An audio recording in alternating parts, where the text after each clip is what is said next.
Okay guys, I got a 2001 Toyota here. It's a Corolla. However, these are really common on almost all vehicles. So the AM2 fuse keeps popping. First thing I'm looking at, right here, you can see there's oil all down over top that harness.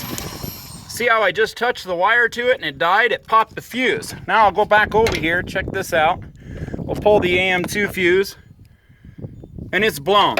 One of the most common problems with this car, when you have the AM2 fuse popping, is oil. Check oil first. Pull this valve cover off and look around and find where the most oil is. Then when you find the oil, check and see if there's anything that's melted. In this case, that harness right there.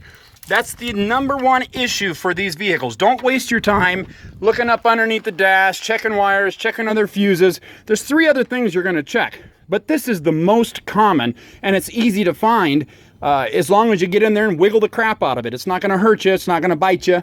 Just if you get a new fuse in it and it continues to pop the fuse, wiggle the harness a whole bunch, try another fuse. If it doesn't pop the fuse, then while it's running, as you just seen me, wiggle the crap out of it. I actually seen a small spark. I don't know if you did, but there's my problem right there. Now, that's #1. #2 is a relay.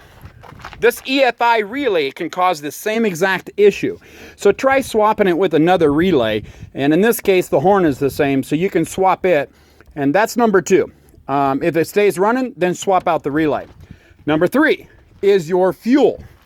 If you've had your fuel pump changed recently, then the metal cover that's over top the fuel pump, that's in between that and the seat and the tank, that metal cover may have grounded out a wire if it wasn't lined back in there straight.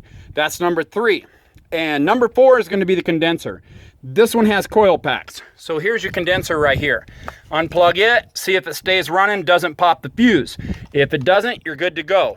If you have a distributor, then the condenser is going to be down inside the distributor. Pull the cap off.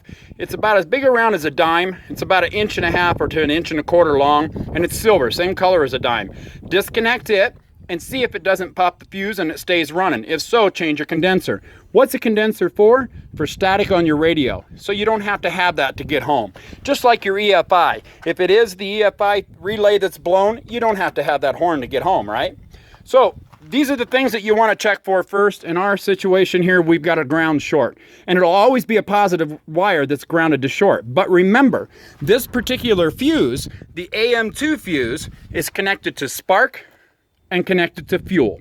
So the spark going towards the spark plugs and the fuel, the juice that's going back to the fuel.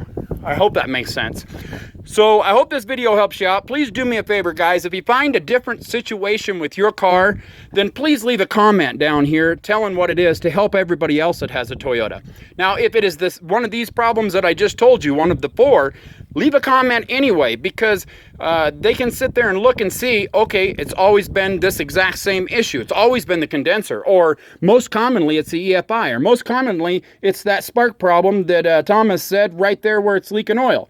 So that way they can look at it and they can go to that situation first. I hope that makes sense.